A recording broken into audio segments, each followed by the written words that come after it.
حسینیت د دغشي نوم نه ده چې تاسو د حضرت حسین رضی الله تعالی عنہ په نامه باندې د خرافات او د بدعات ارتکاب وکړي. حسینیت د دغشي نوم نه ده چې تاسو د په نامه باندې په خپل ځان باندې جبر ظلم او تشدد کوي. حسینیت د دغشي نوم نه ده چې تاسو د په نامه باندې خپل ماتم کوي. حسینیت د دغشي نوم نه ده چې تاسو د په نامه باندې خپل بچیانو باندې ظلم کوي، د دې په ټنډه باندې په چاړه باندې نشان جوړوي یا د دې په سر باندې په چاړه باندې نشان جوړوي، د دې سرونه زخمی کوي.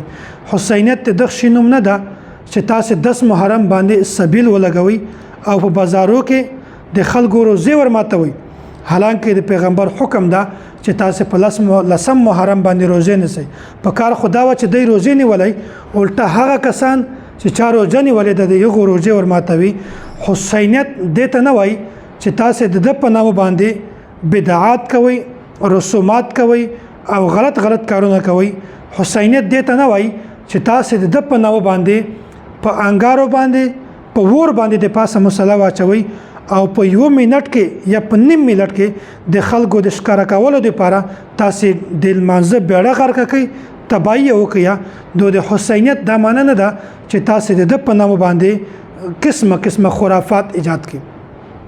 حسینیت دی ته وایي چې تاسو د حضرت حسین رضی الله تعالی عنہ په نامه باندې د فضیلت راواخلي، د کردار راواخلي، د اعمال راواخلي، بیا د یخ په وجه باندې خپل اعمال هم صحیح کړي.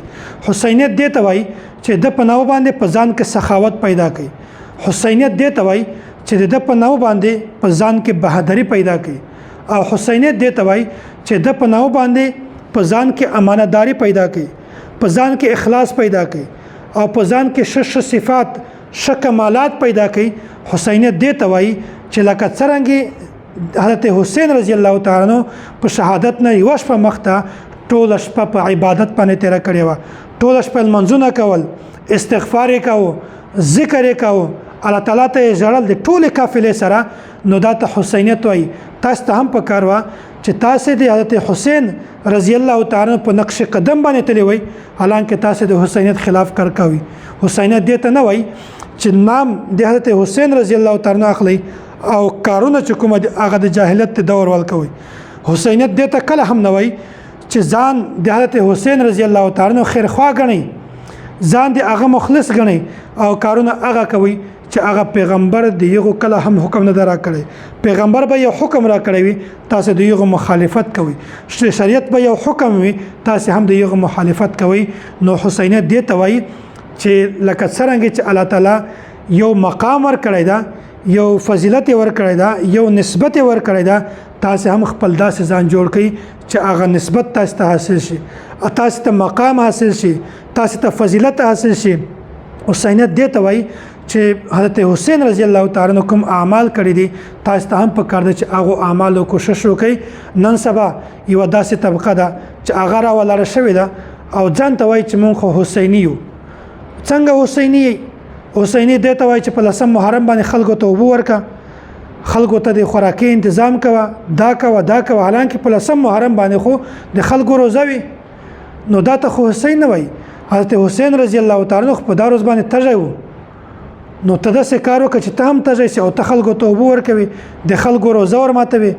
حالانکه اصل حسیني هغه ده چې دی په لسم محرم باندې روزه ونیسي او د شپې د افطاري تنظیم ورته وکړي. که غریبانو ته وي هم ښه خبره ده، که د مدرسې طالبانو ته وي هم ښه خبره ده.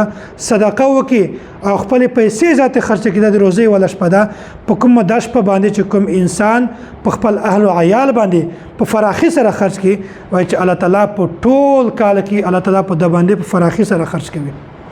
نو حسینیت دې ته وایي چې مونږ هغه کارونه وکړو چې حضرت حسین رضی الله تعالی عنہ کوم کارونه کړی دي. مونږ هغه عبادت وکړو، هغه اعمال وکړو چې هغه حضرت حسین رضی الله تعالی عنہ کړی دي. الله تعالی دې مونږ تاسو حسینی جوړ کړي او د صحابه کرامو سره دې الله تعالی مونږ ته محبت را نصیب کړي.